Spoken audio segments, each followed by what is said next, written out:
Salut les Jones, très content de vous revoir. Aujourd'hui, on continue les commandes, n'est-ce pas? Et en l'occurrence, ce sera ce magnifique hachoir à légumes.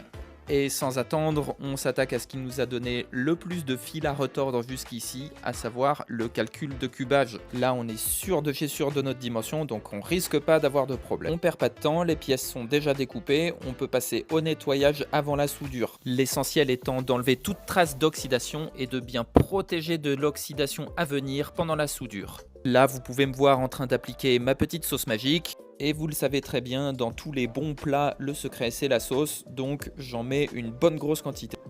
C'est déjà le moment d'allumer la hotte aspirante, le soufflet, régler l'arrivée d'air et attention, on met le feu. Évidemment, avec les protections individuelles qui conviennent, la santé c'est très important. Le traînard que j'utilise n'était pas à la bonne dimension à mon sens, donc je l'ai modifié avant de me mettre à forger la lame. La trousse est maintenant soudée sur le traînard, donc on peut mettre tout ça au feu les pompiers. C'est déjà à la bonne température, donc on mâchouille tout ça avec la presse comme ça.